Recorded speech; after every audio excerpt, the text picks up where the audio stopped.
Mimi naomba kupiga magoti ni waombe wa Tanzania. Hatuna rais mwingine tuliopewa zaidi ya Mama Samia Suluhu Hassan. Ndio. Tushikamane naye na waomba wa Tanzania. Nimepiga magoti. Tusivuruge nchi, kashaapishwa. Tusimame naye, mama afanye kazi. Hatuna mali pa kukimbilia. Mimi na mama yangu, mimi na passport, nataka kaondoka hata leo. Mimi na mama yangu pale naogopa kumkimbia. Na ndugu zangu wanaogopa kukimbia. Hebu tutulie, nchi itengenezwe. Tutulie, tupate katiba mpya mnayotaka, lakini tusiandamane tarehe 9, tusiharibu chochote, tunajiharibia wenyewe.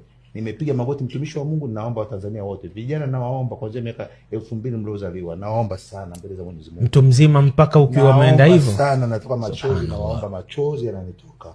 Tusiharibu hii nchi tulipewa na Mwenyezi Mungu. Nimekaa nchi 12 jamani, nimekaa Nigeria, nchi mtayote wari sijui wapi huko, nimekaa huko kote, nimetembea kule Kaduma. Hakufai ndugu zangu, watu wanalia machozi. Kongo huko hakufai. Ethiopia, Sudani hapo wameigawa nchi, basi ikae na amani. Nchi imegaiwa, lakini sasa makamu wa rais yuko ndani. Watu wanakufa, watu wanauliwa, watu wanaoza barabarani. Tanzania tujafika huko jamani. Tuache hivyo. Kuna wengine walikuwa ni waizi, wanaiba benki, mabenki wanaiba benki. Wameumizwa kwa sababu ya uwizi siku ya tarehe 29. Hamna serikali imeua. Samia hajaua mtu, hajaelekeza mtu kuua. Acheni, tusitafutie dhambi. Tusipate laana. Asante na Tanzania, nashukuru.